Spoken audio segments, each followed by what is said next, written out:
السلام علیکم ورحمۃ اللہ تعالی وبرکاتہ۔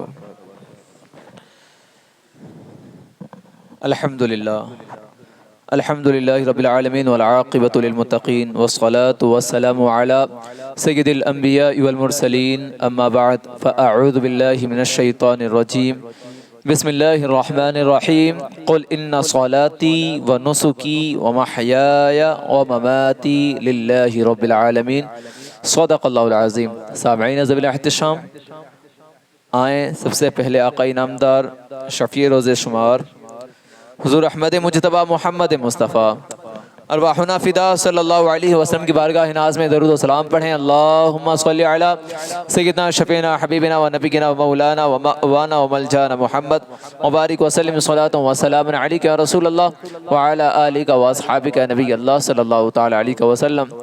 سامعین کرام، آنے والا ہفتہ قربانی کا ہے۔ اللہ تعالی ہم اور آپ کی جانب سے کی جانے والی قربانیوں کو قبول فرمائے۔ قرآن مبارک کے متعلق تو بہت سی باتیں آپ نے سنی ہیں، اور اسی میں بھی ایک واقعہ اور ایک ذکر بڑی شد و مت کے ساتھ ملتا ہے قربانی کا بھی۔ قرآن میں قربانی کو 3 طریقے سے بیان کیا گیا ہے۔ 3 الفاظ استعمال ہوئے ہیں قربانی کے لیے قرآن میں۔ ایک لفظ استعمال ہوا ہے قربانی ہی، قربان لفظ سے، قرب یقرب عام طور پر۔ ایک لفظ آیا ہے نسک، اور ایک لفظ آیا ہے نحر۔ یہ 3 الفاظ ہیں جو قربانی کو ڈیفائن کرتے ہیں، لیکن ہم اور آپ کو اس کا فلسفہ بھی سمجھنا ہے، اس کی حکمتیں بھی سمجھنی ہیں، ان کے فضائل بھی جاننے ہیں، آقا کریم صلی اللہ علیہ وسلم کا معمول کیا تھا یہ بھی جاننا ہے۔ قربانی کوئی آج سے نہیں ہے یا امت محمد صلی اللہ علیہ وسلم پر ہی نہیں، بلکہ یہ سلسلہ تو ہمیشہ سے چلتا ہوا ہے، یہاں تک کہ بابا آدم علیہ نبینا علیہ السلام سے ہی اس کا سلسلہ ہے۔ قرآن مجید آپ پڑھیں گے تو آدم علیہ السلام کو حکم تو نہیں ہوا، لیکن آپ کے 2 بیٹوں کا ذکر قرآن مجید میں ملتا ہے، جس میں قرآن کہتا ہے وَاتْلُ عَلَيْهِمْ نَبَأَ ابْنَيْ آدَمَ بِالْحَقِّ إِذْ قَرَّبَ قُرْبَانًا، کہ آدم کے 2 بیٹوں کا ذکر کریں، آپ ان کی جو آیات ہیں انہیں تلاوت کریں۔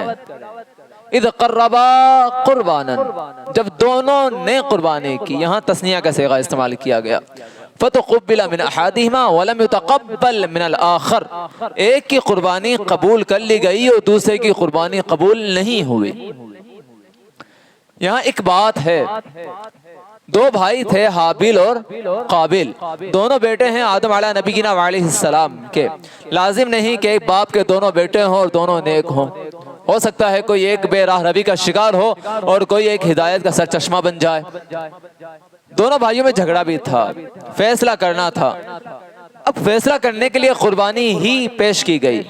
اللہ تعالیٰ نے کہا کہ تمہارے نزدیک جو چیزیں پسندیدہ ہو انہیں لے آؤ۔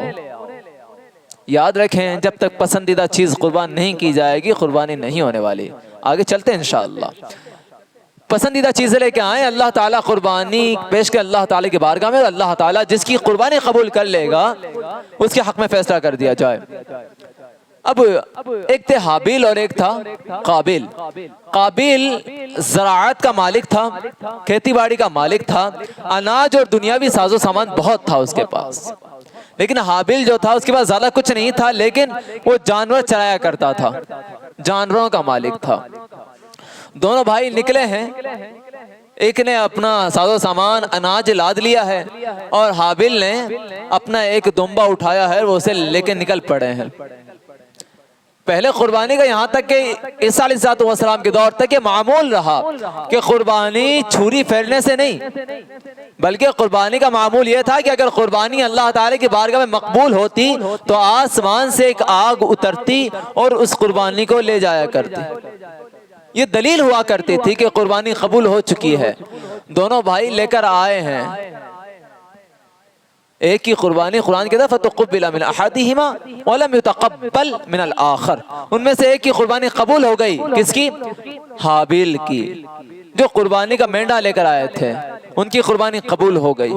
اور قابل جو کہ لے کے آیا تھا وہ چیز ایسی تھی جو اسے زیادہ پسند نہیں تھی اتنی، جو اللہ تعالیٰ کی بارگاہ میں قبول ہوتی۔ کیوں؟ کیونکہ وہاں پر خلوص نہیں تھا، للہیت نہیں تھی، اللہ تعالیٰ کی رضا نہیں تھی، فقط دنیاوی خواہش تھی۔ اور جن چیزوں میں دنیاوی خواہش ہوا کرتی ہے، جہاں للہیت اور رضائے الہی شامل نہیں ہوتی، وہ چیز اللہ تعالیٰ کی بارگاہ میں قبول نہیں ہوا کرتی۔ چاہے انسان ڈھیروں خرچ کر دیا کر، اپنا سب کچھ لٹا دے، اگر اللہ تعالیٰ کی رضا نہیں ہے تو وہ کبھی قربانی قبول نہیں ہو سکتی۔ نام و نمود، دنیا کو دکھانا، دنیا کی نظر میں اچھا بننا، دنیا کی زبانوں سے تعریف سننے کے لیے کوئی ایسا عمل کرنا، تو وہ کبھی اللہ تعالیٰ کی بارگاہ میں قبول نہیں ہونے والا۔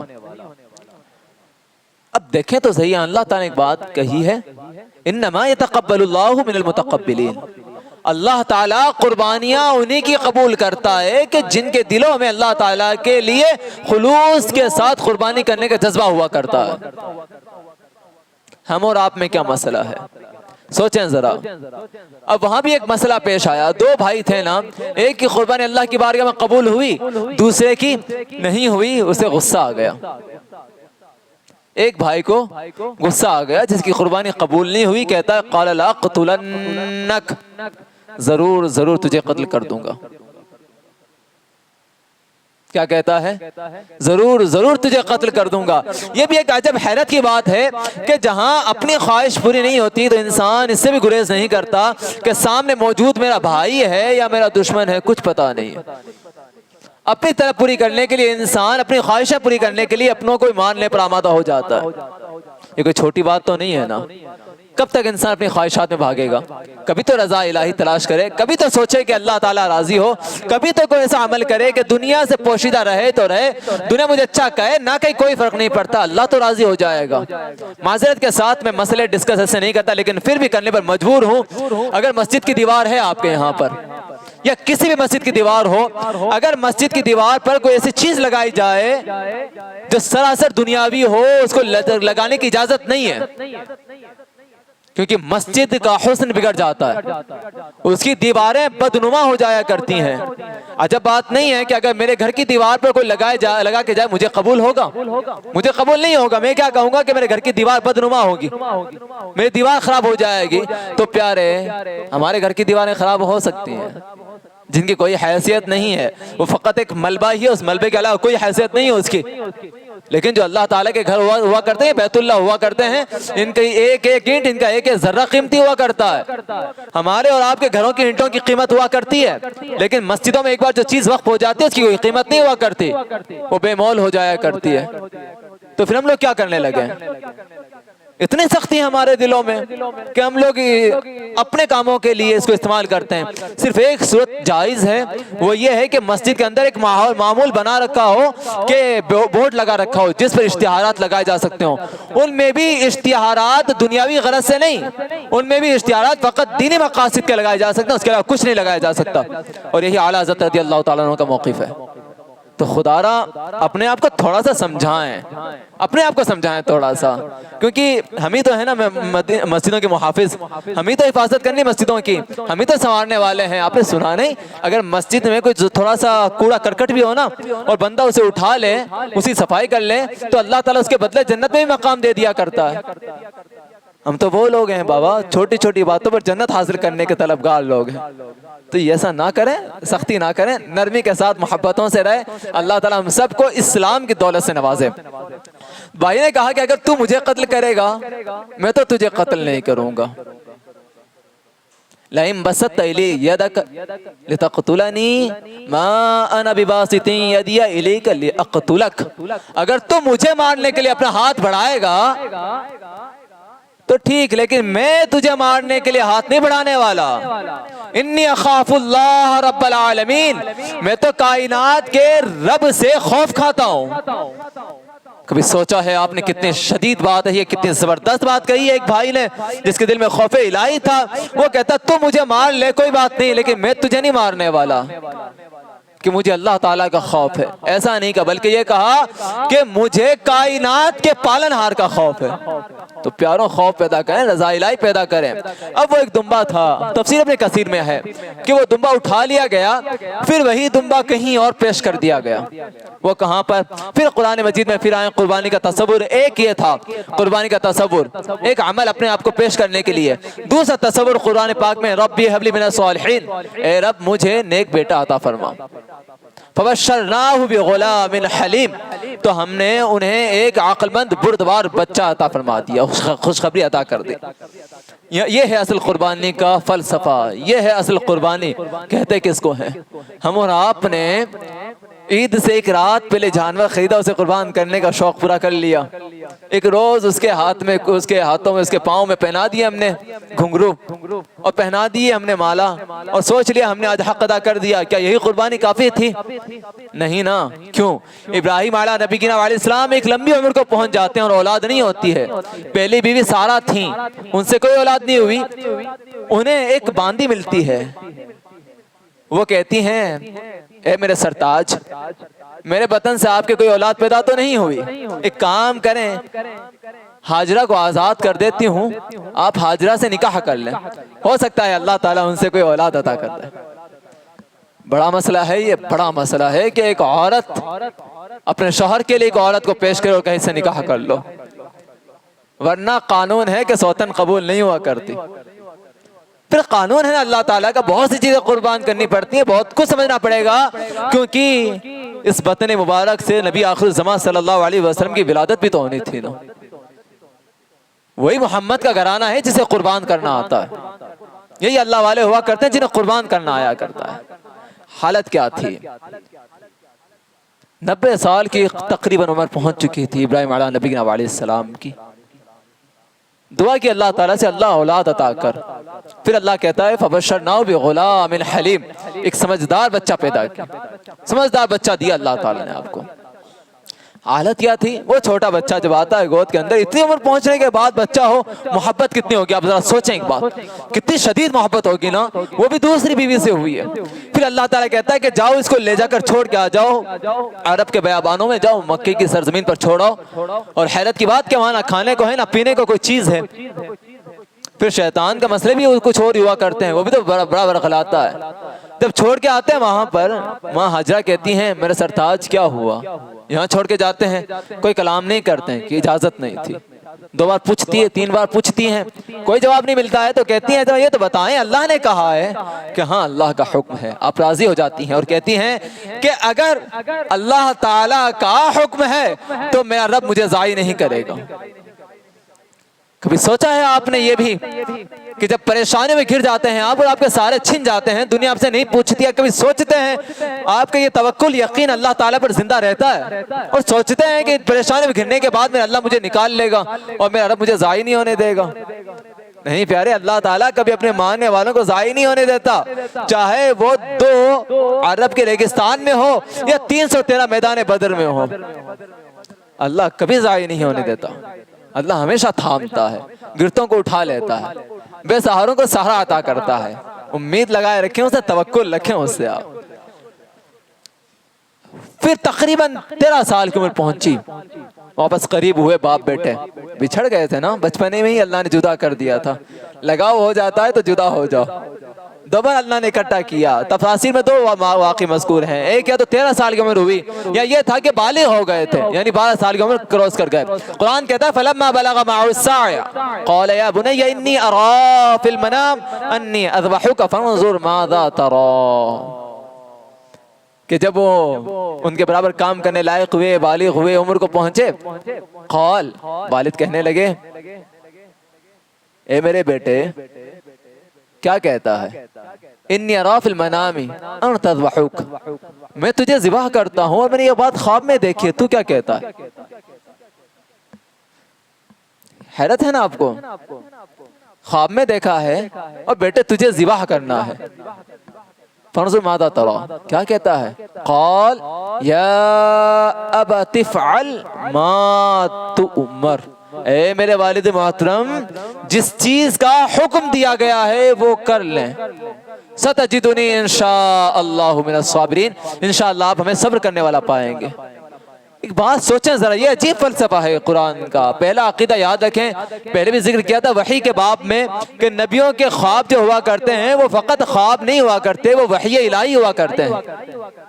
اور یہ ابراہیم علیہ نبی گینا علیہ السلام کا خواب ہے، ہم اور آپ کا نہیں، کہ خواب میں دیکھے تو پریشانیاں بھی نہیں ہوتی ہیں کہ کیا کرنا ہے کیا نہیں کرنا، تعبیریں بھی نہیں جاننے کی کوشش کرتے ہیں ہم اور آپ۔ لیکن یہاں کیا تھا، باپ نے خواب دیکھا ہے، بیٹے سے پوچھ لیا بتا کیا کرنا ہے، تجھے ذبح کرتا ہوں۔ کیا باپ کا حق نہیں تھا کہ بیٹے کو اٹھاتے اور جا کے ذبح کر دیتے؟ حق نہیں تھا اٹھاتے جا کے ذبح کر دیتے؟ نہیں جناب نہیں، بچہ بالغ ہو چکا تھا، اس کے حقوق ہو چکے تھے، اس کے فیصلے کرنے کے لیے اسے پوچھنا پڑے گا۔ اس لیے بچہ جب بالغ ہو جائے تو فیصلے اپنے بیس پر نہ کیا کریں، اپنے بالغ بچوں سے پوچھ لیا کریں راضی ہو کہ نہیں ہو، کیا کرنا ہے زندگی میں، کیسے گزارنی ہے زندگی آپ کی، کیا فیصلہ کر رکھا ہے آپ لوگوں نے، میں ایسا کرنا چاہتا ہوں، کیا آپ راضی ہیں؟ اس لیے قرآن کا بھی حکم ہے، یہی فلسفہ ہے زندگی کا، پوچھ لیا کریں نا۔ پوچھا، لیکن بیٹا بھی ایسا ہونا چاہیے۔ پھر کیا کہا، اے میرے والد جو آپ کو حکم ہوا ہے آپ کر گزریں، ایسا نہیں کہ آپ نے فیصلہ کیوں کر لیا، آپ کو کس نے کہا، آپ کو کس نے حق دیا؟ نہیں، ستجدنی انشاءاللہ من الصابرین، اے میرے والد فیصلہ آپ نے کیا ہے، آپ کو حکم ہوا ہے، آپ کر گزریں، رہی بات میری، جو معاملات ہوں گے انشاءاللہ میں تو صبر کرتا رہوں گا۔ یہی ہے باپ اور بیٹے کی محبت۔ باپ جب کہہ دینا تو بیٹا اپنی انا میں مبتلا نہ ہو، بلکہ باپ کے سامنے سر تسلیم خم کرے اور کہے کہ میرے والد میں راضی ہوں آپ کے فیصلوں پر، آپ فیصلہ فرمائیں۔ دونوں طرف بات رہے تو گھر کا ماحول سازگار رہا کرتا ہے۔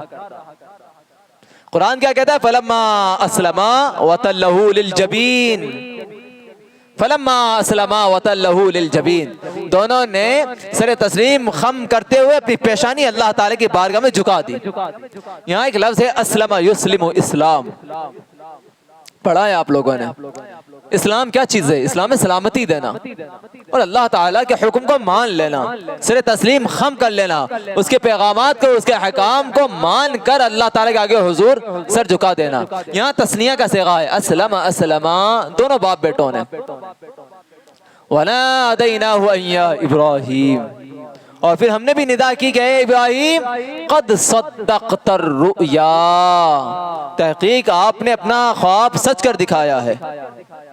وَفَدَيْنَاهُ بِذِبْحٍ عَظِيمٍ، اور ہم نے ایک عظیم فدیہ ادا کر دیا ہے۔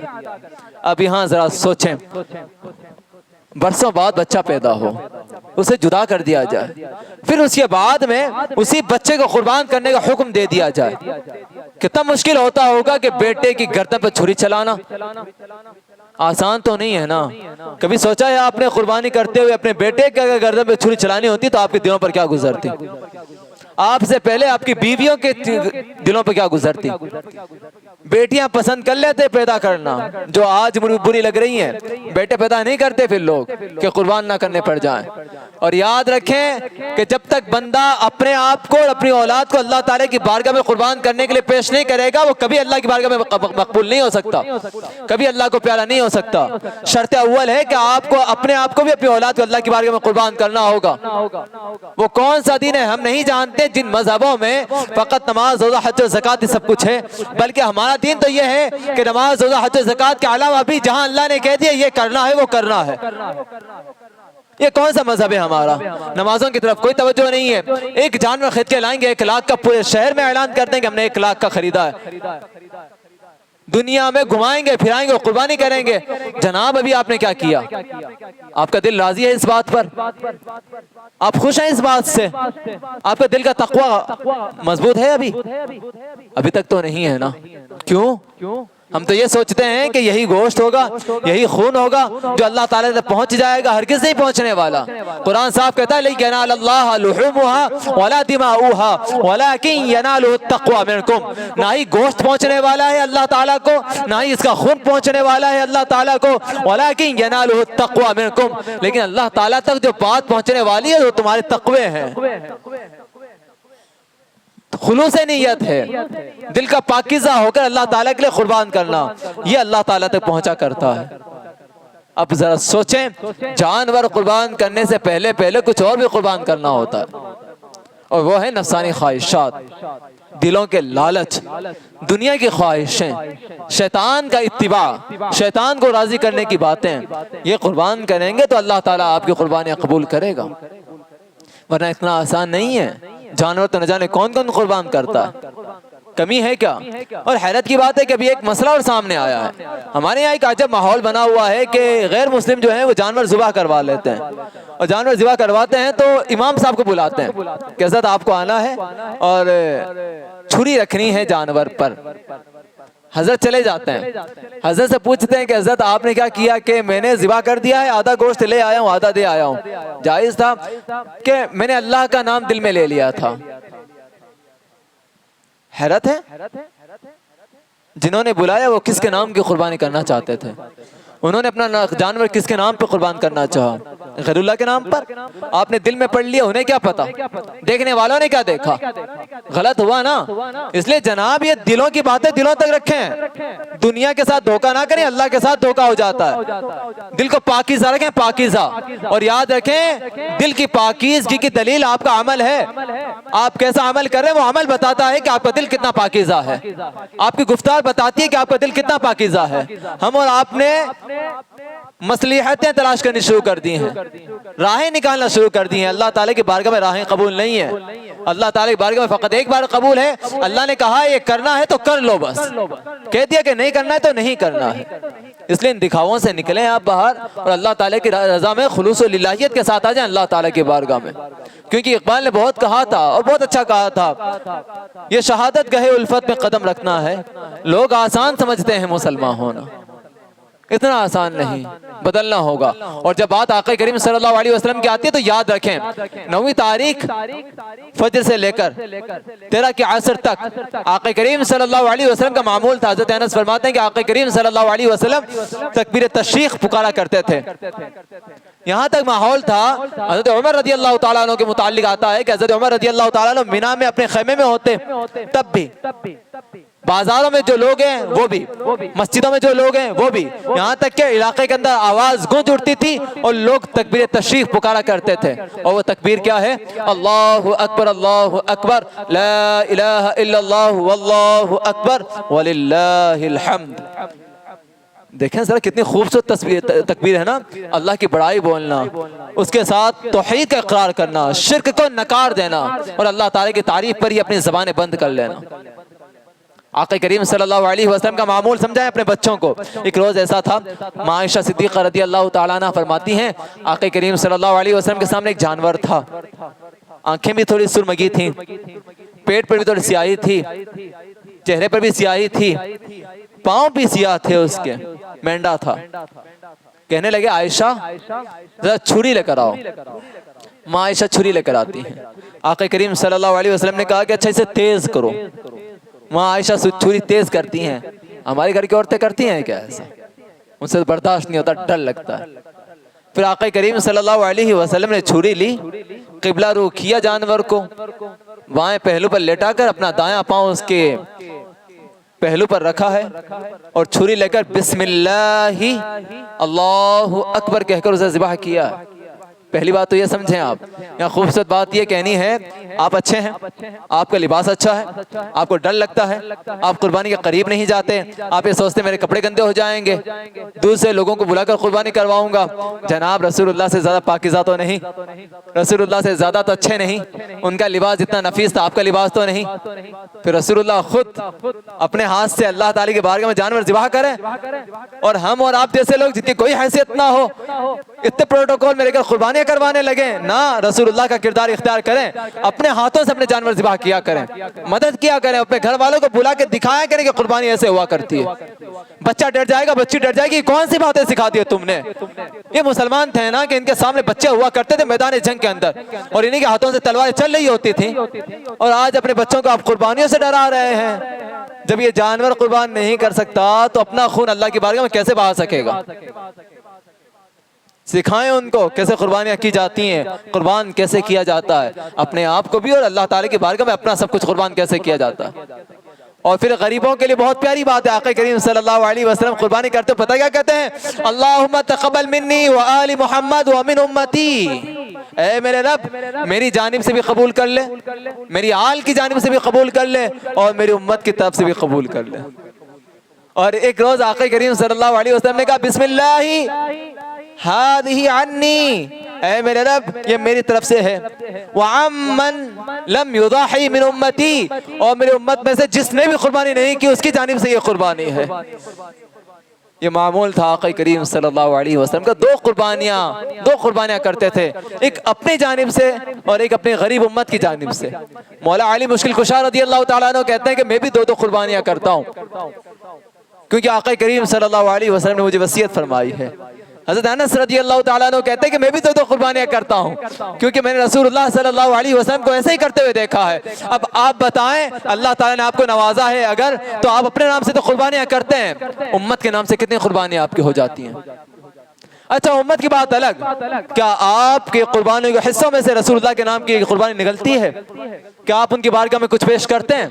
نہیں کرتے، تو کوشش کریں، آپ راضی کریں ان کے لیے بھی، آپ کچھ اپنے گھر والوں کو بھی سمجھائیں کہ اپنے نام کی قربانیاں ہوتی ہیں تو ہوتی ہیں، لیکن رسول اللہ کے نام کی بھی قربانیاں کیا کریں، کیونکہ رسول اللہ صلی اللہ علیہ وسلم جو قربانی کرتے تھے خاص طور پر اس امت کو یاد کیا کرتے تھے۔